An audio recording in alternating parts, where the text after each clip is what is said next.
happy autumn, happy fall, happy cozy reading season. If you're in the Northern Hemisphere, just happy cozy season from me to you. I'm so excited for this video because I'm gonna be sharing my fall autumn book recommendations. I don't think I've done like an actual recommendations video for fall since starting my channel 4 years ago. I've been doing so much reading and a lot of reading vlogs and like reading lists and TBR videos, but I don't think I've done a recommendations video. So this is exciting. I have about 25 to 30 books that I want to talk about and share with you today, and I've categorized them into various categories from cozy to witchy to mystery to horror, kind of on the spectrum wherever you fall, because I am kind of I guess I'm not a full spectrum kind of reading fall spooky season girly, because I've learned that I'm not a big horror person, but I have read some horror recently that I've enjoyed and I'm going to recommend in this video. So if that sounds fun and exciting, get a cozy warm beverage. I'm drinking pumpkin spice coffee with caramel creamer. It's a vibe, and we've officially gotten my orange mug out for the season, so that's very exciting. And I've tried to do a little decorating. I have a pumpkin pancakes candle. It's a soy candle from Target, and I love it. I'm more of a fruity, fresh scent candle kind of person, and baked goods and those kind of scents really overwhelm my nasal passages. So this one is very subtle. It's still like fragrant and smells super yummy, but it's not overpowering where I just want to like scrunch my face and blow it out. So we're vibing. We're vibing. I'm also surrounded by books. You can't see all of them right now, but I have piles of my categories that I've prepped. So let's dive in, shall we? All right, I'm gonna start with cozy transitional type of books where, in my mind, I'm coming from August into September and we're coming out of summer, we're going into fall, and we're just not super ready to get like full-on Halloween spooky witchy vibes, and that's kind of what I've gathered in this pile. And the first book I'm going to recommend is the Shady Hallow mystery series by Juneau. I think there's like 5 books in this series, and I read this one earlier this year, not during fall season, but it was still a cozy time. So I feel like this series is just great all year round, but especially during this kind of early fall transition period, because this is a cozy kind of mystery series where it takes place in a fictional small town called Shady Hallow, and all the characters are woodland creatures doing their own things, and there's a bookstore, there's a bakery, there's a farm, there's just different things. And once I started reading this, I was like, this is just like Animal Crossing, but like in a story. Like if I could imagine all of my villagers having lives and stories, they would kind of be in this Shady Hallow story. Vera Vixen is our main character, and she's a fox who is a reporter at the local newspaper, and she is tasked with solving mysteries. So she's kind of like the town sleuth who also writes about it and puts it in the paper. It's just so cozy, and the writing's really good. The thing with cozy mysteries for me is that it gets really hard for me to kind of get into the writing style and stories and characters, and I just really enjoy this. I think it's because they're woodland creatures and not humans that it just makes sense that it's low stakes, and I just enjoy it so much. So definitely recommend this. While on the same kind of cozy, you know, low stakes vibes, Legends and Lattes by Travis Baldree. I know this book has been super popular. You might have already read it, but if you haven't, I do recommend it for cozy season and even the winter season. I also read this earlier, like in the winter time, and just cozied up with all the vibes. And the one thing I didn't really like about Legends and Lattes is just like, it wasn't kind of deep enough for me. Like when I was saying like cozy mysteries, just it's hard for me to get into them because I like to have deep characters with like deep plots and like a lot of emotions going on, and that kind of lacks in this book, but it is still really cozy. I love the descriptions of the town and the coffee shop, because this kind of takes place around a coffee shop. It's just really cozy and atmospheric, if that's kind of the vibe you're going for. Emily Wilde's Encyclopedia of Fairies. I really enjoyed this book, and I'm going to read the sequel. A curmudgeonly professor journeys to a small town in the far north to study fairy folklore and discovers dark fae magic, friendship, and love in the start of a heartwarming and enchanting new fantasy series. So we are in the fantasy world, and if you love fairies, again, like woodland atmosphere, the forest, ethereal, you know, vibes, definitely check out this book if you haven't already. I really did enjoy it, and I'm excited to read the second book that just came out of this series, duology, whatever you want to call it. The last two books of my cozy category is circus vibes. I don't know why I get into like a circus kind of vibe. How many times is Sheila gonna say vibe in this video? I'm gonna try and not, but we'll start drinking. Once I read The Night Circus by Erin Morgenstern a couple years ago, it was like in September, early fall season, I just kind of gravitated towards this circus coziness, magical realism atmosphere that I really enjoy reading during this time of the year, and it's kind of a good transition to come out of summer into fall. The circus arrives without warning. No announcements preceded. It is simply there, when yesterday it was not. Within the black and white striped canvas tents is an utterly unique experience full of breathtaking amazements. It is called Le Cirque de Reville. Can't speak French, and it is only open at night. So this is magical realism, fantasy type of story where there's this magical circus that travels around the world, and there is a historical fiction element to this. I believe it takes place in like the late 19th, early 20th century, which I really love, of course, because you guys know I love historical fiction. So I think that's also why I gravitated toward this book, and we follow our characters as they travel around the world performing and bringing this magical circus to each city. I haven't read any other books by Erin Morgenstern yet. I do have another one, The Starless Sea, that I want to read by them, which could also be a good kind of book for me to read during September. Still working on my like fall reading list, but that's definitely a contender for this year's reading. And again, while on the topic of circus, The Circus Train by Amita Parikh. I did a reading vlog on this and have shared my thoughts on this book before. It's a historical fiction taking place in World War II era in Europe, where our main character is wheelchair bound and is traveling with the circus, and her father, I think, runs the circus, and we just kind of follow her story, meeting, you know, friends and other characters, and just, it's like a heartwarming coming of age story with a little bit of romance, and isn't really overtly fall, but it's definitely cozy and heartwarming if that's something you're going for. And we love the circus, right? We love the circus. Okay, I think we're gonna transition into like witchy ethereal kind of books, which I have a few, mostly series. So the Discovery of Witches series by Deborah Harkness. I've pretty much done reading vlogs, I think, for all of these books. Maybe, maybe not, but this is one of my all-time favorite just historical fantasy series ever.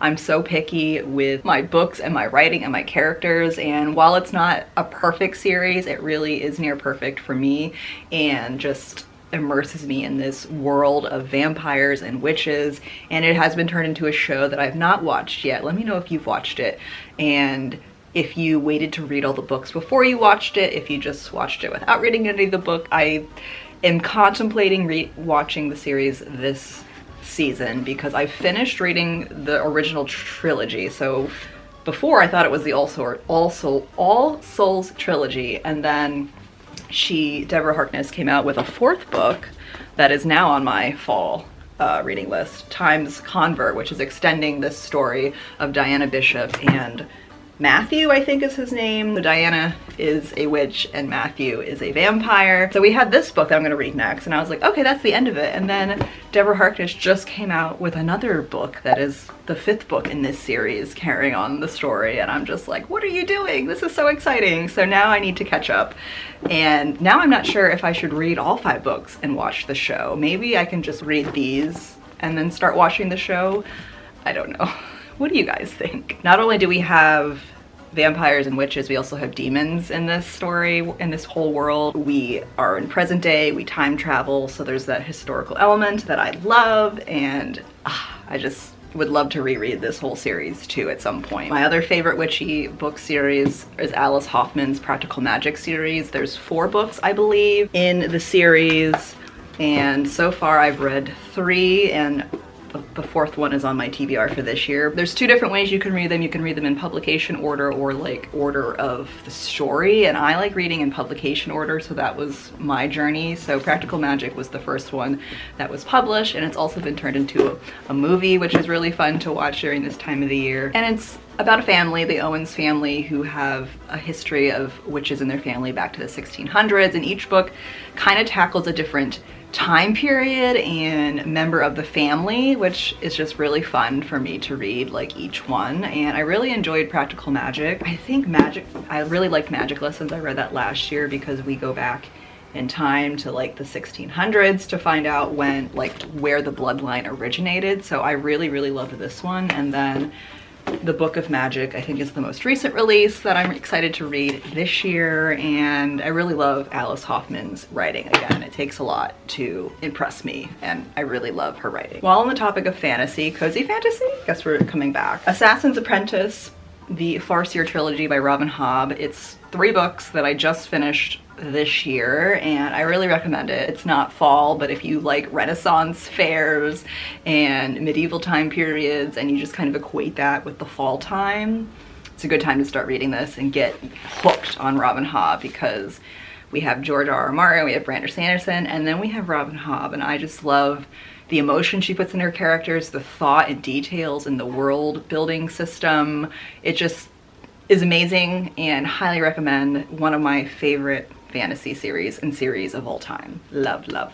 And this follows a boy named Fitz, who is a bastard to a king, and we really see him grow up. So it's like a coming of age story, and he goes on quests and meets all these different characters, and it just really immerses you in this world, and I love it. I love it so much. All right, we're gonna swing over, because what's over here? We have mystery, we have dark academia, some thrillers, mostly just mystery and dark academia. So let's start. I think we'll start with like dark academia vibes. Oh, I said vibes. The Maidens by Alex Michaelides is, you know, a booktube favorite, and it came out, you know, a couple years ago, and when I read it, I had read Silent Patient before I read this, and I really enjoyed Silent Patient over this book. I feel like overall, objectively, it was a great psychological thriller and really messed with me, while this one left a little bit more for me to desire, but it has all those dark academia vibes. We're at a university, we have a student professor like dynamic going on. There's a lot of just darkness and school stuff going on. Spellbinding tale of psychological suspense weaving together Greek mythology, murder, and obsession. Oh yes, and if you love Greek mythology, Alex Michaelides is for you. I'm not really a huge Greek mythological person, but I will read a book about it, of course. The Cloisters by Katie Hay is definitely, I would consider it dark academia. It's not taking place at a school, but it takes place at like a museum with museums, like an art museum with museum staff, and hello. Do you know who I am? I love that. Behind the closed doors of the cloisters, shocking secrets and a mysterious deck of tarot cards spark a deadly power game within a close-knit group of researchers. I love the tarot aspect, the spirituality, the supernatural, and there's murder, there's mystery, and I really love this book. I don't think it got a lot of hype when it came out, but I recommend it. I did give it a high rating. You should read this, guys. Let me know what you think. Introducing my first Ruth Ware book, which actually is not my favorite of hers or one of my favorites of her, but it is like dark academia, which is why I wanted to include it in here. It's The It Girl, which takes place at a university, in a university setting with a group of girls, and there's murder and mystery and all of that fun stuff. Sarah Penner has 2 books that I'm going to recommend. They're not my favorite. They're not perfect books. They're good. I did enjoy them. I just wish there was more and better execution with both of these, but we had The Lost Apothecary and The London Seance Society. This one came out first, and I read it a couple years ago, and the plot, the summary, just like, it was just everything that I wanted in a story. A forgotten history, a secret network of women, a legacy of poison and revenge. Welcome to The Lost Apothecary.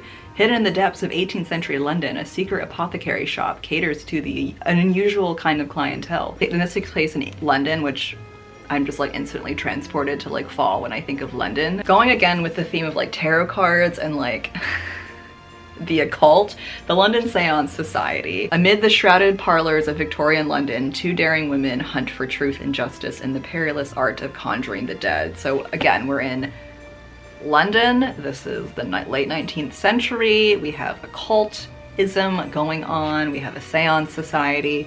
Again, I really loved the ambiance and the summary of this, and it just didn't, again, it just didn't it didn't follow through for me in the end, which is why it wasn't like a great read, but I did enjoy the experience reading it and the whole atmosphere going on, and do recommend it if you're looking for something, you know, within that realm of cozy occult reading.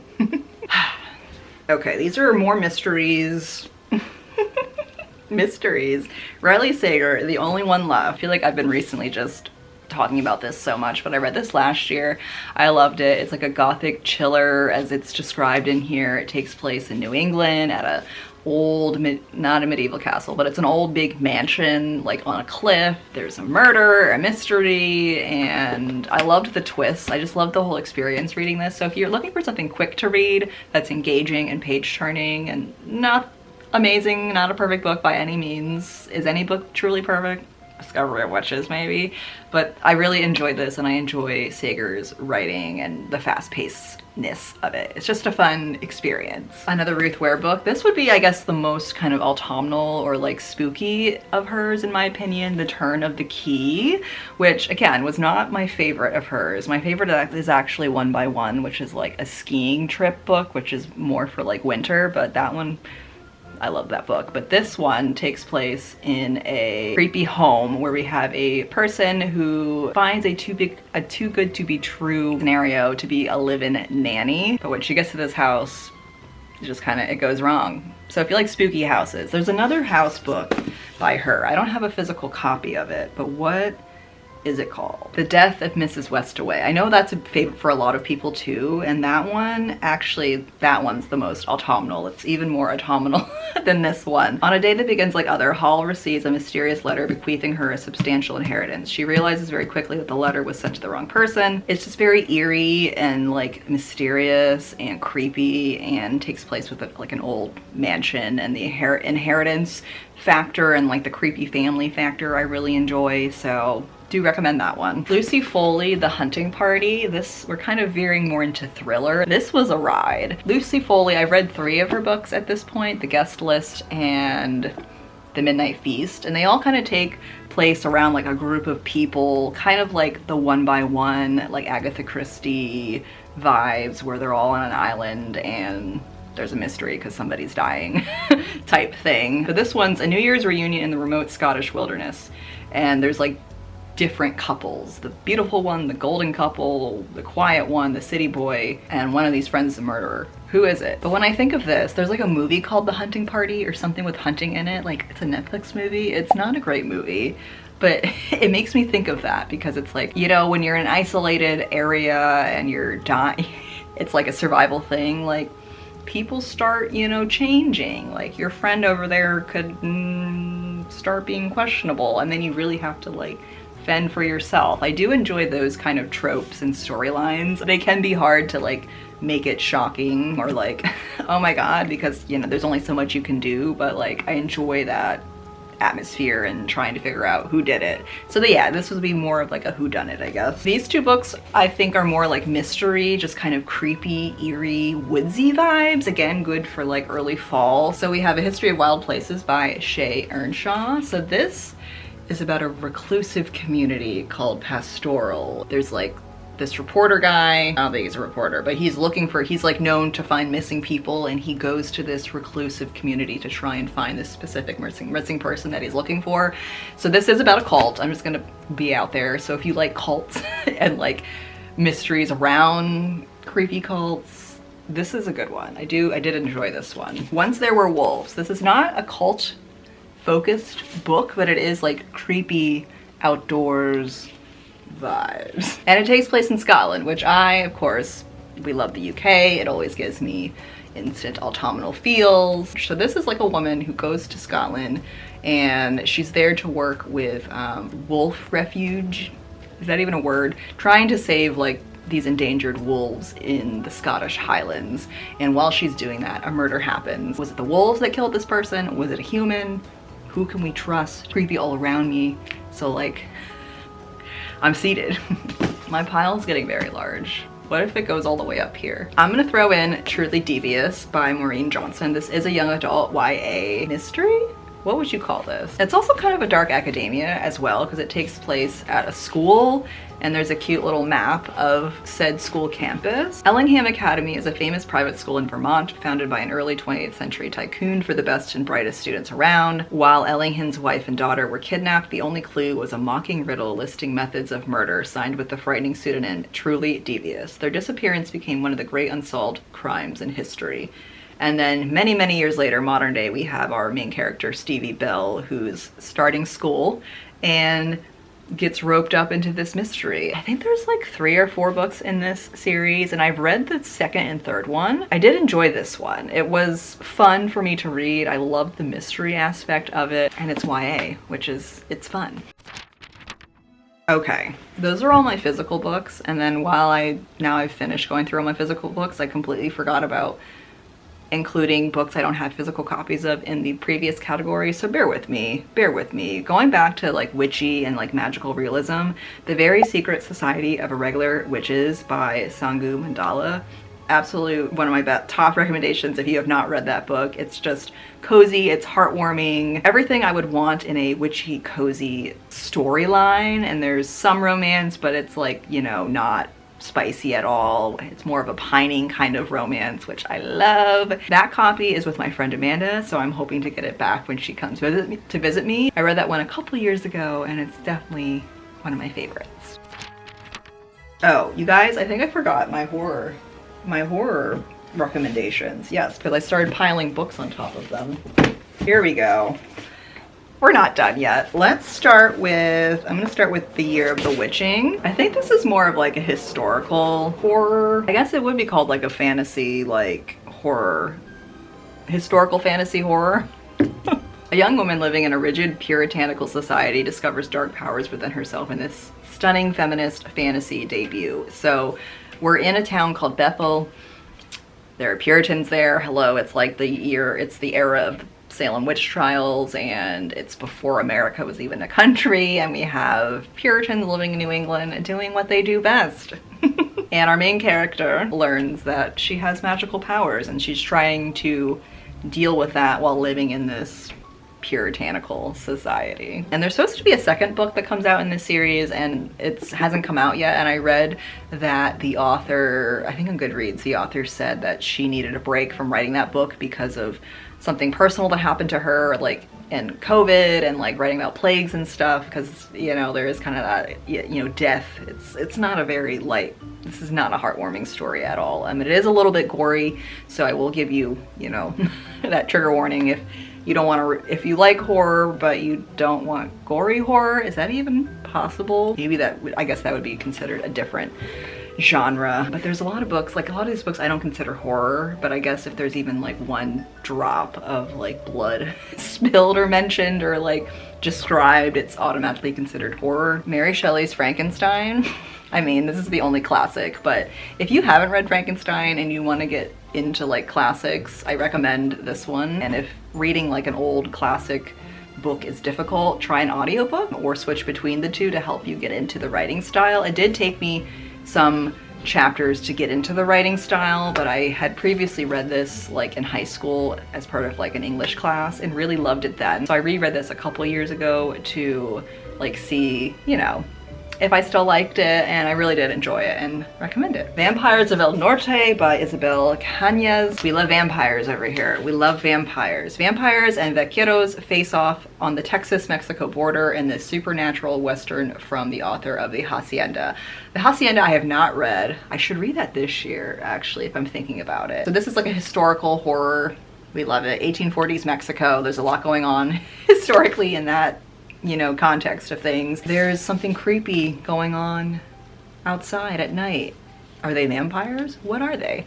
And yeah, I really enjoyed this. Not a perfect book by any means, but definitely I enjoyed reading it and do recommend it. White Horse by Erica T. Worth. I really enjoyed this book, and it's about an indigenous woman who loves Stephen King novels, wears ripped jeans and heavy metal. Basically, she's like a punk, which I really love that aspect of her personality. Haunted by visions of her mother and hunted by this mysterious creature, Kari must find out what happened to her mother all those years ago. So I guess this is more of like a supernatural horror. There are paranormal elements in this, and we explore Kari, you know, kind of dealing with Ish and like trying to get out of the Ish, and then there's this ghost that keeps haunting her and following her around. For any of my cinephiles out there, Silver Nitrate by Sylvia Moreno Garcia is a fun book. I read this last year, I think. A fabulous meld of Mexican horror movies and Nazi occultism, a dark thriller about the curse that haunts a legendary lost film and awakens one woman's hidden powers. I think there's like a sci-fi element to this too. I would consider it more, it's like horror sci-fi in a way. I don't know. And historical with the like Nazi element. And another book about occultism. We love the occultism. I guess I should have made a category about occultism. All right, friends, that's everything. You can't see everything because there are just too many books, but I would say, you know, I probably left some out, but that's okay. There's only so many you can share in a video, and I feel like this video is going to be very long at this point, so we'll have to make do with that. But I hope you enjoyed this video. Let me know what books you recommend for the fall season, because obviously there are a ton more that I have not read or that I want to read, and I'm still looking for books to add to my fall TBR for the season, and would love to hear what you're reading, what your favorite fall book is, or what you're hoping to read in the upcoming season. So yeah, cheers to fall, cheers to autumnal reading, and I will see you in the next one. Bye!